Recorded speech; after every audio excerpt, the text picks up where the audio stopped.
Hello dear friends, welcome back to R.D.MEDICAL SCIENCE channel. तो dear friends, last video मैंने बताया था कि अपॉइंटमेंट लेटर के बारे में DHM दुबई हेल्थ अथॉरिटी अगर आप एग्जाम दे रहे हैं, उसकी तैयारी कर रहे हैं, किसी भी पोस्ट के nursing, X-ray technician, pharmacist, medical lab technician, medical lab technologist, ठीक है। तो उसके मैंने अपॉइंटमेंट लेटर के बारे में बताया था। आज हम बात करेंगे मेडिकल लैब टेक्नोलॉजिस्ट का जो क्वेश्चन पेपर्स आता है DHC के लिए, उसमें कितने क्वेश्चन होते हैं और किस टाइप के क्वेश्चन होते हैं, कौन कौन से टॉपिक से मोस्टली जो क्वेश्चन पूछे जाते हैं। अक्सर बच्चे कंफ्यूज में रहते हैं कि भाई कितने क्वेश्चंस आते हैं, कोई 100 क्वेश्चन बताता है, कोई 150 क्वेश्चन बताता है, ठीक है, कोई 3 आवर बताता है, कोई 2 आवर्स बताता है। तो अभी फिलहाल ही में एक एग्ज़ाम दिया है मेरे फ्रेंड्स ने, तो उन्होंने बताया है कि आपको मेडिकल लैब टेक्नोलॉजिस्ट में कितने क्वेश्चन आते हैं, कौन कौन से टॉपिक से मोस्टली क्वेश्चन हर बार आते हैं। तो वो टॉपिक जो आज मैं बताऊँगा, आप उन टॉपिक को कवर कर सकते हैं, अच्छे से तैयारी कर सकते हैं, और उन्हीं के बारे में आज को मैं टिप्स दूँगा उसके बारे में। और जो मैं क्वेश्चंस बताऊंगा उससे रिलेटेड क्वेश्चन जो होंगे आप उनको अच्छे से तैयारी कर सकते हैं। तो गाइज, आपसे मेरी रिक्वेस्ट है, अगर चैनल को फर्स्ट टाइम आए तो प्लीज़ चैनल को सब्सक्राइब कर लीजिएगा, वीडियो अच्छे लगे तो उसको लाइक कर दीजिएगा, अपने दोस्तों में, फ्रेंड्स सर्कल्स में जरूर शेयर कर दीजिएगा। तो सबसे पहले हम बात करते हैं हेमेटोलॉजी में। हेमेटोलॉजी में आपके जो क्वेश्चन आते हैं दोस्तों, वो आया था एक तो आपका PCV, MCV, MCH, ठीक है। इनमें से एक क्वेश्चन हर बार आप पूछा जाता है आपसे। इस क्वेश्चन पेपर में जो आपका जो आया था क्वेश्चन आया था, वो आया था आपका MPV के बारे में, MCV के बारे में, ठीक है। उसमें पूछा गया था कि जो आपका जो PCV होता है उसको हम RB से डिवाइड करते हैं। उसके नीचे उन्होंने फॉर्मूले दे रखे थे, क्या क्या कैलकुलेशन दे रखी थी, और उसमें पूछा हुआ था भाई PCV होती है, MCV होता है, क्या बनता है, ठीक है। इस टाइप का क्वेश्चन था।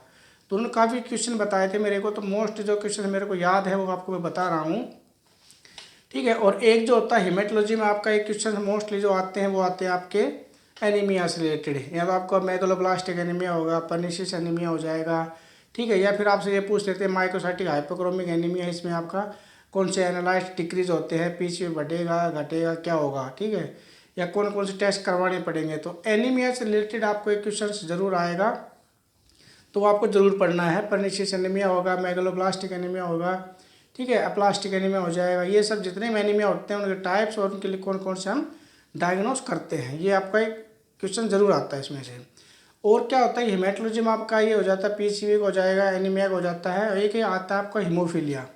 हीमोफीलिया में आपका एक क्वेश्चन ज़रूर मिलेगा आपको, या तो हीमोफीलिया का मिलेगा आपको, फैक्टर से रिलेटेड आएगा कि कौन से फैक्टर से कमी होती है, या फिर आपका हीमोफीलिया A और हीमोफीलिया B, इन दोनों में से एक क्वेश्चन आपको मोस्ट इंपॉर्टेंट मिलेगा ही मिलेगा, ठीक है। अभी जो एग्ज़ाम दिया था अक्टूबर में, तो उसके अंदर भी हीमोफीलिया से एक क्वेश्चन आया हुआ था, ठीक है। या आपको हीमोफीलिया ये पूछ लेते हुए कौन सा फैक्टर की कमी होती है, या उससे रिलेटेड जो भी क्वेश्चन आ सकते हैं आपको, उसको आपकी तैयारी करनी है हीमोफीलिया A और हीमोफीलिया B के बारे में, ठीक है। एक जो होता है आपका कोगुलेशन से आपके मोस्टली क्वेश्चन 4 to 5 क्वेश्चन आए हुए थे एग्जाम में, ये बता रहे हैं। एक तो आपका था कि क्रायो प्रिसिपिटेट क्या होता है, क्रायो प्रिसिपिटेट में कौन कौन से फैक्टर्स होते हैं, क्रायो प्रिसिपिटेट में डेफिशिएंसी में कौन से फैक्टर्स होते हैं, ठीक है, और आपको कितने टेम्परेचर पे रखा जाता है क्रायो प्रिसिपिटेट को। ये 4-5 क्वेश्चन इस टाइप के आए हुए थे। एक आपका आया था PT प्रोलोंग्ड, यानी कि PT जब बढ़ के आता है, किस किस कंडीशन में आपका PT बढ़ गया आता है, उसमें डिजीज के नाम नहीं पूछे, उसमें पूछा होता है ना फैक्टर के बारे में, फैक्टर 1 फैक्टर 2, यानी PT बढ़ के आता है तो कौन से फैक्टर की कमी होती है, ठीक है। अगर एक क्वेश्चन इस टाइप का भी था कि अगर भाई क्रायो प्रिसिपिटेट जो होता है वो कौन सी डिजीज में चढ़ाया जाता है, पेशेंट्स को ट्रांसफ्यूज किया जाता है, ठीक है, ट्रांसफ्यूजन से रिलेटेड था। तो जैसे PT बढ़ के आता है, PTT बढ़ के आता है, ठीक है, उनमें से कुछ कंडीशंस में क्रायो प्रिसिपिटेट या वैन विल ब्रांड डिजीज होती है जो कोगुलेशन की डिसऑर्डर, उससे रिलेटेड भी क्वेश्चन आए हुए थे। तो कोगुलेशन से आपके 4 to 5 क्वेश्चन थे, हेमेटोलॉजी से आपके 3 to 5 क्वेश्चन थे, ठीक है। बायोकेमिस्ट्री के ज़्यादा क्वेश्चन नहीं आ रखे थे। बायोकेमिस्ट्री में जो क्वेश्चन आ रखे थे आपको आते हैं मोस्टली, वो आते हैं आपके carbohydrate metabolism, protein metabolism. Carbohydrate metabolism जो है उससे आपका 1 से 2 क्वेश्चन आपको 100% मिलेगा। ग्लाइकोलाइसिस है, नियोग्लाइकोलाइसिस है, ठीक है, ग्लाइकोजन की, इनमें आपका प्रोसेस से रिलेटेड जो क्वेश्चन आते हैं वो आपको प्रॉपरली याद करना है। इसके बाद में अगर हम बात करें तो ब्लड बैंकिंग के भी कम से कम 3 to 5 क्वेश्चन आए हुए थे। उसके अंदर एक तो आपका ये आया हुआ था कि रेसिस ब्लड ग्रुप जो होता है उसके सरफेस पे कौन से एंटीजन होते हैं, ठीक है। ये मोस्ट इंपॉर्टेंट होता है। आपको छोटी सी बुकों में, जो हमारी जो सिंपल बुक्स होते हैं उनमें नहीं मिलेगा, तो हाई लेवल की बुक्स होती हैं उनमें आपको मिल जाएगा। आप जो भी बुक की तैयारी कर रहे हो उसमें देख सकते हैं इसमें, ठीक है। तो जो भी हमारे ब्लड ग्रुप होते हैं ए बी ओ को छोड़ के, उसके अलावा और भी ब्लड ग्रुप होते हैं, पी होता है, किल होता है, डफ होते हैं, ठीक है। तो ये काफ़ी टाइप के ब्लड ग्रुप्स होते हैं। इनमें जो रेसेस ब्लड ग्रुप है उसके सरफेस पे कौन सा एंटीजन होता है, DCE या DCE, ऐसे capital letter capital small letter दोनों में इनमें इस टाइप का आया हुआ था। तो ये आप याद कर लेना, सभी एंटीजन जहाँ तक हो सके, जो भी हमारे पी, किल, डफ, नील जो भी होते हैं, 4, 5, 10, 15 ब्लड ग्रुप है, उनमें से आपको ये रिविजन कर लीजिएगा इस टाइप का।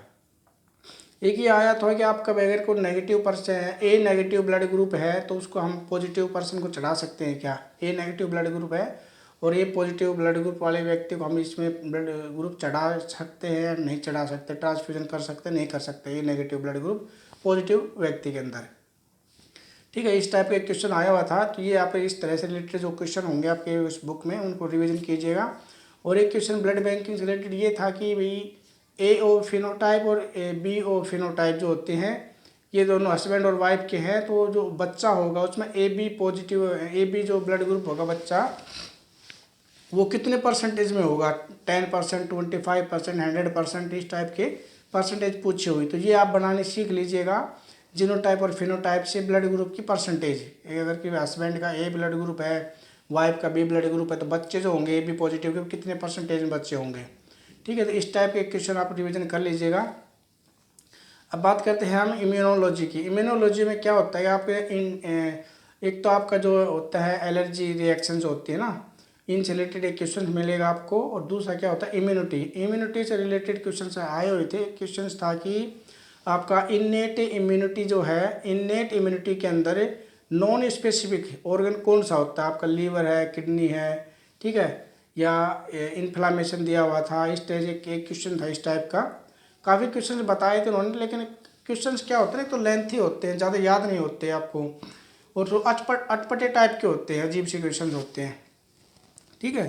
तो इम्यूनिटी से रिलेटेड आपको क्वेश्चन मिलेगा, तो उसमें आपको इम्यूनिटी पढ़ना है, कितने टाइप की इम्यूनिटी होती है, कौन कौन से ऑर्गन से कौन सी एंटीबॉडी बनती है।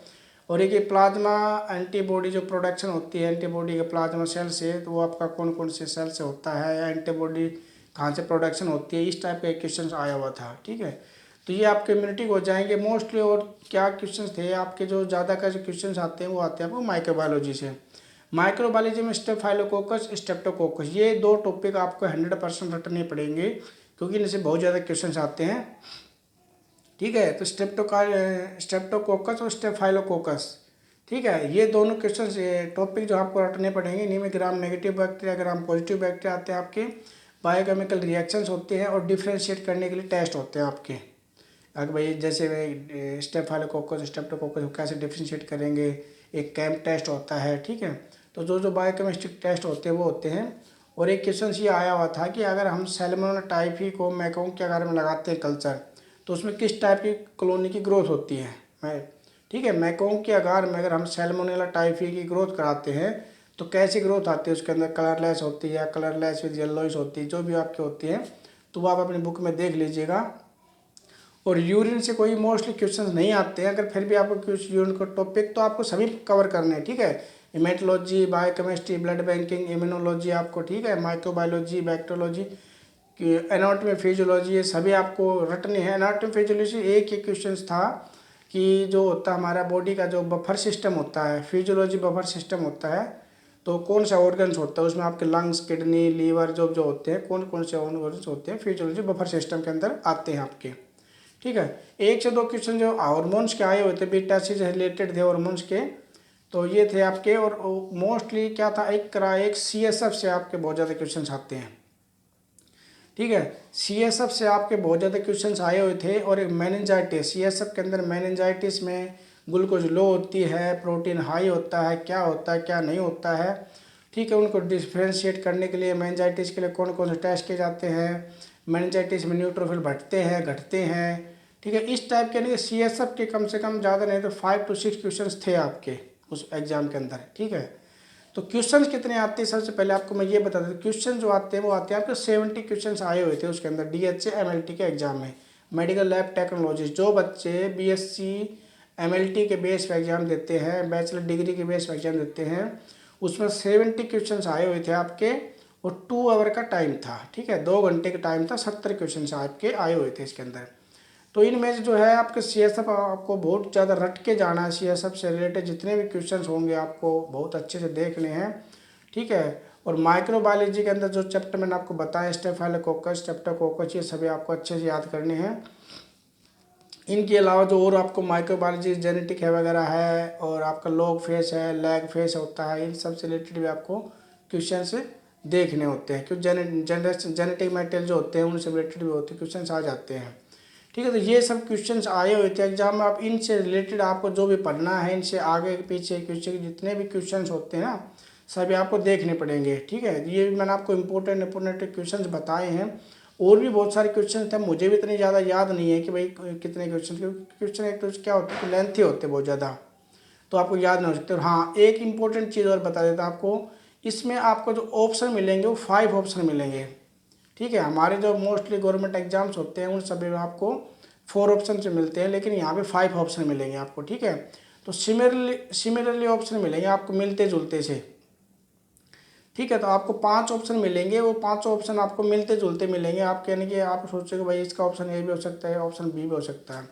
और एक जो होता है आपको फूड पॉइजनिंग से रिलेटेड भी क्वेश्चन अक्सर आ जाते हैं, स्टेफाइलोकोकस स्ट्रेप्टोकोकस का फूड पॉइजनिंग से रिलेटेड क्वेश्चन आएंगे। एक आपका हिमोलाइटिक जो होते हैं ना, हिमोलाइटिक, उससे रिलेटेड। हाँ, एक क्वेश्चन और भी आया हुआ था कि हिमोलाइटिक डिजीज ऑफ न्यूबॉर्न जो होती है, ठीक, HDN, जिनके मदर्स का negative blood group RH negative होता है, उसमें जो होता है वो आपका नेगेटिव होता है।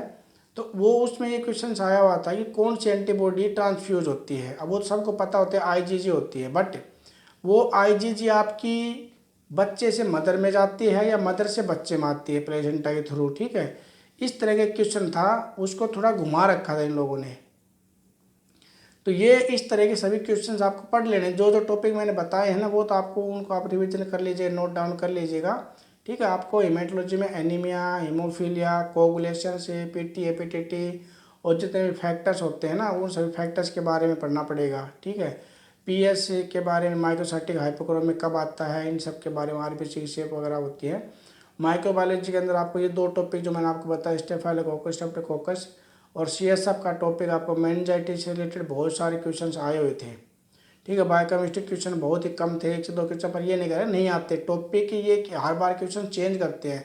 बट फिर भी अगर आपको जो मैंने आपको बताया इनसे रिलेटेड अगर आप क्वेश्चन भी एक बार रिविजन कर लेंगे ना, आपकी काफ़ी हेल्प हो जाएगी। और मुझे उम्मीद करता है ये वीडियो आपके लिए काफ़ी हेल्पफुल रहेगी। जो भी बच्चे DHA की तैयारी कर रहे हैं, दुबई हेल्थ अथॉरिटी के एग्जाम की तैयारी कर रहे हैं, तो उनके लिए इतनी हेल्प मिलनी बहुत मुश्किल होती है आज के टाइम में, ठीक है। क्योंकि कोई भी जल्दी से किसी बच्चे को ये सब चीज़ें नहीं बताते हैं। अगर आप किसी कंसल्टेंसी से आप एग्जाम वगैरह की तैयारी कर रहे हैं, तो वो तो आपको कोचिंग के लिए बोलेंगे या फिर आपको बुक परचेज करने के लिए बोलेंगे, ठीक है। MCQs देंगे, MCQs ऐसे देते हैं कि भाई वो उनमें बहुत सारे क्वेश्चन गलत आ जाते हैं, और बच्चे जब उसके बाद पूछते भी हैं तो वो बताते नहीं, आपको कोई भी नहीं बताता इसमें, ठीक है। तो इसलिए मैंने बच्चों की हेल्प के लिए मैंने एक बुक परचेज कर रखी है कंसल्टेंसी से, और कुछ क्वेश्चन भी परचेज कर रखे हैं। तो जिन बच्चों को अगर कुछ किसी के पास बुक नहीं है, ठीक है, तो वो आप, मैंने पहले भी बताया था कि आपके पास में कोई भी बुक है तो आप गोडकर ले लीजिए, रमणीक सूद की MCQs ले लीजिए, ठीक है, बिश्नोई की ले लीजिए MCQs में, ठीक। सबसे पहले तो आपको थ्योरी पढ़नी है। थ्योरी अगर आपकी अच्छी होगी तो MCQ आप बाद में उनमें से बना लेंगे, लेकिन आप सीधे MCQ पढ़ते रहेंगे ना, तो उसमें आपको कन्फ्यूजन हो जाएगा और आपके क्वेश्चंस काफ़ी मोस्टली गलत हो जाते हैं। क्योंकि MCQs हम हर बार चेंज होते रहते हैं, आपको ऑप्शन वाइज मिल जाते हैं, बट थोड़ा सा उसमें चेंज कर देते हैं। तो आपको जो है मोस्टली आपको थ्योरिकल पढ़ाई करनी है। और जिन बच्चों बुक्स चाहिए या MCQ चाहिए, तो जो इंडिया के अंदर जो बच्चे उनको मैं कोरियर कर दूँगा बुक का प्रिंट आउट करवा के, ठीक है, उसी कॉपी करा के आप सबको कोरियर कर सकता हूँ मैं। तो काफ़ी लो प्राइस में दूंगा, क्योंकि मेरे को वो नहीं चाहिए आप बच्चों से ज़्यादा, क्योंकि बच्चों की हेल्प करना मेरा मोटिवेशन होता है, अधिक से बच्चों की हेल्प हो सके, ठीक है। तो आप मेरे को व्हाट्सअप कर दीजिएगा, व्हाट्सअप नंबर आपका दिया हुआ है मैंने उसमें डिस्क्रिप्शन में, वहाँ से आप देख सकते हैं। और जितने भी हमारी वीडियो हैं पहले की MCQs की भी है, DHA मॉडल पेपर्स वगैरह मैंने बना रखी है, उनको डिस्क्रिप्शन में लिंक दिया हुआ है, वहाँ से आप जाकर उन वीडियो को देख सकते हैं। और अभी माइक्रोबायोलॉजी के MCQs जल्द ही लेके आऊँगा वीडियो, तो वो सभी आप देखिएगा, काफ़ी हेल्पफुल रहेगी। और MCQs और बुक के लिए डिस्क्रिप्शन में आपको व्हाट्सएप नंबर दिया, वहाँ से आप कॉन्टेक्ट कर सकते हैं। जो इंडिया से बाहर के जो बच्चे, अदर कंट्री के बच्चे हैं, वो आप मेरे को व्हाट्सएप कर दीजिएगा। अगर वो पेमेंट नहीं कर सकते हैं तो कोई बात नहीं, उनको मैं कैसे न कैसे प्रोवाइड करा दूंगा, ठीक है, MCQs वगैरह। तो लेकिन हाँ, आप ये सभी बात सोचिएगा भाई बिल्कुल फ्री में आपको मिल जाएगी। मुझे पता है कि फ्री में अगर कोई चीज़ मिलती है तो उसकी कोई बच्चा कदर नहीं करता है, ठीक है। अगर मैं आपको PDF दे दूंगा तो आप 2 बार उस PDF को आगे पीछे करोगे, उसके बाद उसको साइड कर दोगे। और उसी चीज़ को अगर आप पैसे में परचेज करोगे तो उसका प्रॉपरली पढ़ाई करोगे उस चीज़ से। तो ये चीज़ का ध्यान रखना है कि मैं आपको सिर्फ उस चीज़ का आपका प्रिंट आउट करा के आपको कोरियर करूँगा, तो उन चीज़ों का पढ़ाई कीजिएगा, रिविजन कीजिएगा जितनी हो सके, ठीक है। क्योंकि फ्री में कोई चीज़ मिलती है तो उसकी कोई वैल्यू नहीं होती है। तो मेरा मकसद क्या है, बच्चों की हेल्प करना। जो बच्चे 500 क्वेश्चन के, 1000 क्वेश्चन के 4000 रुपये, 2000 रुपये से देते हैं, वो नहीं लेना मेरे को। बच्चों की हेल्प करना होता है, देख सकते बच्चों की हेल्प हो सके, ठीक है, अच्छे पढ़ाई कर सके और अपना एग्ज़ाम क्वालिफाई कर सके। तो वीडियो आपको अच्छे लगे तो प्लीज़ लाइक कर दीजिएगा, दोस्तों में शेयर कर दीजिएगा। और वीडियो आप हमें फॉलो कर सकते हैं फेसबुक पे, लिंक्डइन पे, ट्विटर पे, इंस्टाग्राम पे, इन सभी फॉलो कर सकते हैं। और टेलीग्राम पे हमारा चैनल भी R.D. मेडिकल साइंस के नाम से, आप उसको ज्वाइन कर लीजिएगा। PDF वगैरह जो होती है हमारी नोट्स की वगैरह की, वहाँ पे शेयर करता रहता हूँ गाइस। Thank you.